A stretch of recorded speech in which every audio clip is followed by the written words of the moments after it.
Hi friends, ನಾನಿವತ್ತು ನಿಮಗೆ ರಾಗಿಣಿ ದ್ವಿವೇದಿಯವ್ರ ಬಗ್ಗೆ ಮಾಹಿತಿ ತಿಳಿಸ್ಕೊಡ್ತಾ ಇದ್ದೀನಿ. ರಾಗಿಣಿಯವರು ಕನ್ನಡ ಚಿತ್ರರಂಗದಲ್ಲಿ ನಟಿಯಾಗಿ ಹಾಗೆ ಒಳ್ಳೆ ಮಾಡೆಲಿಂಗಲ್ಲೂ ಕೂಡ ಇವರು ಹೆಸರು ಮಾಡಿರುವಂಥದ್ದು. ರಾಗಿಣಿಯವರು ಹುಟ್ಟಿದ್ದು ಮೇ 24, 1990ರಲ್ಲಿ. ಅದು ಕೂಡ ಇವರು ಹುಟ್ಟಿರುವಂಥದ್ದು ಮಧ್ಯಪ್ರದೇಶದ ಮಾಹೋದಲ್ಲಿ ಇವರು ಹುಟ್ಟಿರುವಂಥದ್ದು. ಇವರ ತಂದೆ ಹೆಸರು ಬಂದು ರಾಕೇಶ್ ಕುಮಾರ್ ದ್ವಿವೇದಿ ಅಂತ, ಹಾಗೆ ತಾಯಿ ಹೆಸರು ಬಂದು ರೋಹಿಣಿ ದ್ವಿವೇದಿ ಅಂತ. 2008ರಲ್ಲಿ ಇವರು ಪ್ರಸಿದ್ಧವಾದಂತಹ ಫ್ಯಾಷನ್ ಡಿಸೈನರ್ ಪ್ರಸಾದ್ ಬಿಡಪ್ಪ ಅವರ ಕಣ್ಣಿಗೆ ಬೀಳ್ತಾರೆ.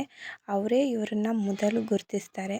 ಅವರು ರಾಗಿಣಿಯವ್ರನ್ನ ಉತ್ತಮವಾಗಿ ಮಾಡೆಲ್ ಆಗಿ ಪ್ರತಿಬಿಂಬಿಸುವಂತೆ ಮಾಡ್ತಾರೆ. ಆನಂತರ ಇವ್ರಿಗೆ ಆಫರ್ಗಳ ಸುರಿಮಳೆನೇ ಬಂತು ಅಂತಲೇ ಹೇಳ್ಬೋದು. ಇವರು ಮೊದಲನೇ ಮೂವಿ ಬಂದು ಕೆಂಪೇಗೌಡ. ಅದು ಕೂಡ ನಮ್ಮ ಸುದೀಪ್ ಅವ್ರ ಜೊತೆ ಆ್ಯಕ್ಟ್ ಮಾಡಿದ್ದಾರೆ ರಾಗಿಣಿಯವರು. ರಾಗಿಣಿಯವರು 2011ರಲ್ಲಿ ಕನ್ನಡ ಚಿತ್ರರಂಗಕ್ಕೆ ಮೊದಲು ಪಾದಾರ್ಪಣೆ ಮಾಡ್ತಾರೆ. ಹಾಗೆಯೇ ಇವರು ಮಾಡಿರೋಂತಹ ಮೂವಿ ಬಂದು ಶಿವಮ್ 2012ರಲ್ಲಿ ಮಾಡ್ತಾರೆ. ಹಾಗೆಯೇ ರಾಗಿಣಿ 2014ರಲ್ಲಿ, ಹಾಗೆ ಕಳ್ಳ ಮಳ್ಳ ಸುಳ್ಳ, ಅಧ್ಯಕ್ಷ ಇನ್ ಅಮೇರಿಕಾ, ಹೀಗೆ ತುಂಬ ಮೂವಿಗಳಲ್ಲಿ ರಾಗಿಣಿಯವರು ಆ್ಯಕ್ಟ್ ಮಾಡಿ ಸೈ ಅನ್ನಿಸ್ಕೊಂಡಿದ್ದಾರೆ. ಹಾಗೆ ಇವ್ರಿಗೆ ತುಂಬಾ ಒಂದು ಫಿಲಮ್ಫೇರ್ ಅವಾರ್ಡ್ ಕೂಡ ಬಂದಿದೆ ಅಂತಲೇ ಹೇಳ್ಬೋದು. ಅತ್ಯುತ್ತಮ ನಟಿಯಾಗಿ ಕೂಡ ಮಿಂಚಿದ್ದಾರೆ. ರಾಗಿಣಿ IPS ಅಲ್ಲಂತೂ ಹೀರೋಯಿನ್ ಓರಿಯೆಂಟೆಡ್ ಆಗಿದ್ದಂತಹ ಈ ಮೂವಿ ಸೂಪರ್ ಡೂಪರ್ ಹಿಟ್ ಆಯಿತು ಅಂತಲೇ ಹೇಳ್ಬೋದು. ಹಾಗೆ ವೀರಮದಕಾರಿಯಲ್ಲಿ ಕೂಡ ಇವರು ತುಂಬ ಚೆನ್ನಾಗಿ ಆ್ಯಕ್ಟ್ ಮಾಡಿದರು. ಮೊದಲನೇ ಫಿಲಮ್ ಅಂತ ಅನಿಸ್ಕೊಂಡ್ರೂ ಕೂಡ ಈ ಮೂವಿಲಿ ಆ್ಯಕ್ಟಿಂಗ್ ಸ್ಕಿಲ್ ಅಂತೂ ತುಂಬಾ ಚೆನ್ನಾಗಿದೆ ನಮ್ಮ ರಾಗಿಣಿಯವರು.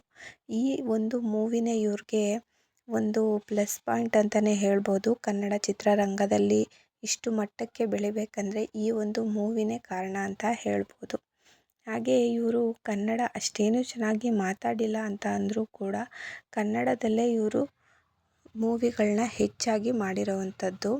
ನಮಸ್ತೆ ಮೇಡಮ್ ಅನ್ನೋ ಒಂದು ಮೂವಿ ಕೂಡ ಮಾಡಿದ್ದಾರೆ. ಅದು ಶ್ರೀರಂಗ ಕಿಟ್ಟಿ ಅವ್ರ ಜೊತೆ ಆಗಿರುತ್ತೆ.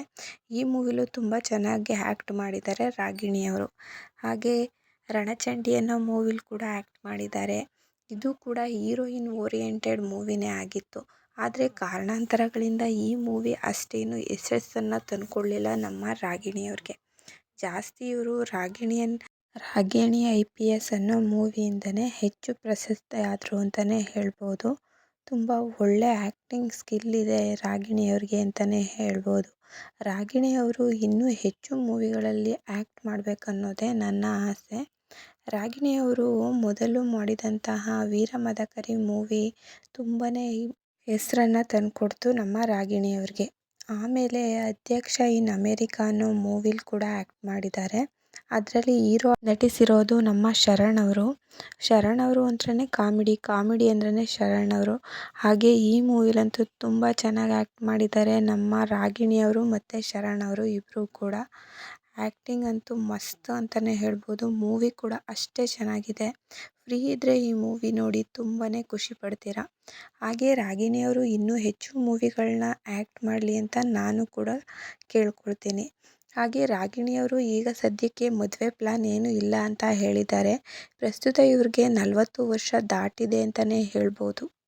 ಈ ವಿಡಿಯೋ ಏನಾದರೂ ನಿಮ್ಗೆ ಇಷ್ಟ ಆಗಿದ್ದರೆ ಲೈಕ್ ಕೊಡಿ, ಹಾಗೆ ಸಬ್ಸ್ಕ್ರೈಬ್ ಆಗೋದನ್ನ ಮರಿಬೇಡಿ. Thank you for the watching.